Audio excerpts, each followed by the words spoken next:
मध्य प्रदेश में सूचना का अधिकार अधिनियम 2005 आरटीआई एक्ट के तहत लगभग 20,000 अपील लंबित हैं, जो राज्य सरकार की कार्यप्रणाली में गंभीर खामियों को दर्शाती हैं। इन लंबित अपीलों के कारण नागरिकों को अपनी जानकारियां प्राप्त करने में अत्यधिक देरी हो रही है, जिससे पारदर्शिता और जवाबदेही की भावना कमजोर हो रही है। इस स्थिति को लेकर मध्य प्रदेश उच्च न्यायालय ने राज्य सरकार को कड़ी फटकार लगाई है और शीघ्र समाधान के लिए निर्देश दिए हैं। उच्च न्यायालय का आदेश। मध्य प्रदेश उच्च न्यायालय ने राज्य सरकार से स्पष्ट रूप से कहा है कि यदि सूचना आयोग के आदेशों का पालन नहीं किया गया और लंबित अपीलों का शीघ्र निस्तारण नहीं किया गया तो ये नागरिकों के मौलिक अधिकारों का उल्लंघन होगा। अदालत ने राज्य सरकार को निर्देश दिया है कि वो इन लंबित अपीलों का शीघ्र निस्तारण सुनिश्चित करें और इसके लिए आवश्यक प्रशासनिक उपाय करें। सूचना का अधिकार अधिनियम 2005 की धारा 19 के तहत अपील प्रक्रिया।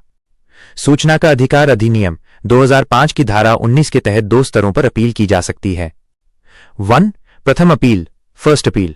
यदि लोक सूचना अधिकारी पीआईओ द्वारा निर्धारित समय सीमा में सूचना प्रदान नहीं की जाती या सूचना से संबंधित निर्णय से व्यक्ति संतुष्ट नहीं है तो वो संबंधित उच्चाधिकारी के पास प्रथम अपील कर सकता है। 2. द्वितीय अपील, सेकंड अपील। यदि प्रथम अपील से भी समाधान नहीं मिलता तो व्यक्ति केंद्रीय सूचना आयोग सीआईसी या राज्य सूचना आयोग एसआईसी में द्वितीय अपील कर सकता है। इन अपीलों का निस्तारण समयबद्ध तरीके से किया जाना चाहिए ताकि नागरिकों को उनके अधिकारों का समय पर पालन हो सके। लंबित अपीलों के प्रभाव।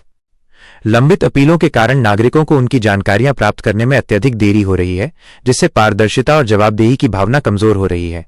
ये स्थिति प्रशासनिक सुधारों की आवश्यकता को स्पष्ट रूप से दर्शाती है। समाधान के उपाय। प्रशासनिक सुधार। राज्य सरकार को सूचना आयोग के आदेशों का पालन सुनिश्चित करने के लिए प्रशासनिक सुधारों की आवश्यकता है। समयबद्ध निस्तारण। लंबित अपीलों का शीघ्र निस्तारण सुनिश्चित किया जाना चाहिए।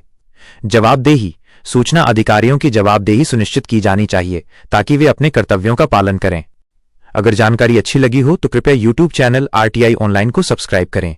धन्यवाद दोस्तों।